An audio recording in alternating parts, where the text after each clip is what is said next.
Welcome to this explainer. Today we've got a truly fascinating topic for all you focused learners out there. We're going to be exploring a specific, highly intentional physical technique drawn from Jack Thompson coaching that literally promises to help you move and feel decades younger. Seriously.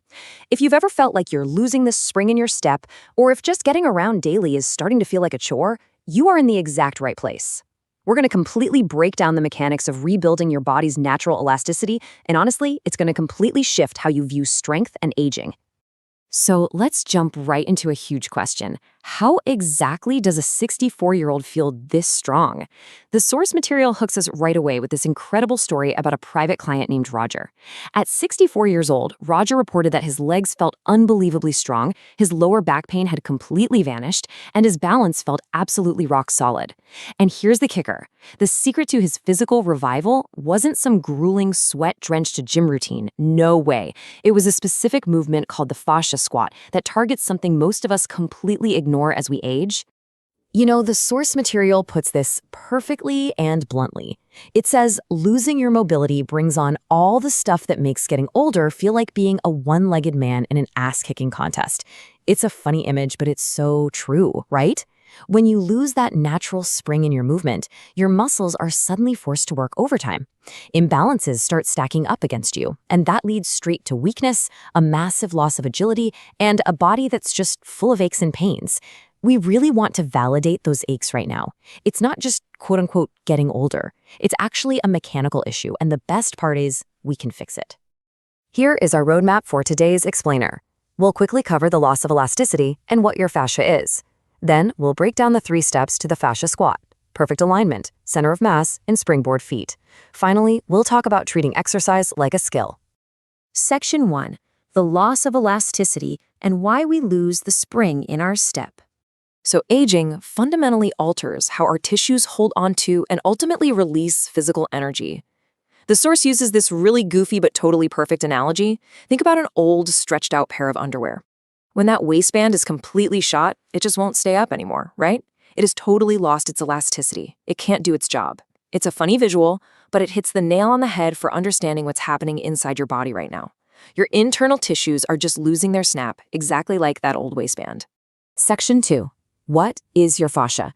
The body's interconnected wetsuit. Okay, so what actually is fascia? Well, it's a stretchy connective tissue that covers absolutely all of your muscles. If you've ever prepped dinner and cut into a raw chicken breast, you've probably noticed that thin, slightly tough, translucent film covering the meat. That is fascia. In your body, it acts like a tight, highly interconnected wetsuit. When this specific tissue loses its stretch, that's when you lose your agility. It's wild to think about, but you might not even have weak muscles. You might just have a worn-out fascial wetsuit. So, the million-dollar question is, how do we rebuild it? We do that using the fascia squat. Now, this isn't your standard gym squat. It requires 3 distinct, highly intentional steps to execute correctly: perfect alignment, center of mass, and springboard feet. Let's walk through them. Section 3, Step 1, perfect alignment, stretching the fascial wetsuit. This is where the magic starts. Before you even move a leg, you have to stretch that fascial wetsuit. Getting your starting position right is literally everything here. First off, get your stance slightly wider than shoulder width and let your toes naturally angle outward. Next, and I love this cue, imagine the crown of your head is suspended upwards, as if being gently pulled up by the hand of God. From that high suspended peak, let your shoulders just melt and relax, and point your tailbone straight down to the floor to stretch out your spine. Plus, you need to spread your chest and back wide. You're looking for a tautness from left to right, no caving in the torso. Your ultimate goal here is light extension without tension. You're stretching the wetsuit up, down, left, and right, pulling out all the slack without actually tensing up your muscles. Now, once you're locked into that taut alignment, you begin the squat. But listen closely, because this is the absolute golden rule. You must only squat down as low as your upper body can stay completely upright. Do not bend at the waist. Seriously, the second you start leaning forward, you've gone too far and broken the alignment. As you drop down, make sure your knees track directly over your toes. Don't let them cave in or bow out. And a super helpful tip from the source: if you're feeling a little wobbly, just stand a bent arm's length away from a wall and lightly rest your hands on it for balance. There's no shame in using a wall. Section 4, Step 2, Center of Mass, the sumo-style shift. Moving to Step 2. This actually borrows from the Japanese sumo squat, which is called a shiko, and it builds incredibly deep-rooted balance. Mechanically speaking, the absolute wrong way to lift your leg here is to just lean sideways and bend at your waist. If you do that, boom, you break your fascial alignment. The right way is to shift from your center. Think of your belly button as your body's center of mass. While you're holding your squat, lead with that belly button, shifting it directly over one of your feet. Only when your center of mass is perfectly hovering over that single supporting foot do you lift the opposite leg. When you nail this, it feels amazing. You'll feel perfectly balanced and deeply rooted right into the floor. And here is a really fascinating byproduct of doing this right. Tissues stretch dynamically.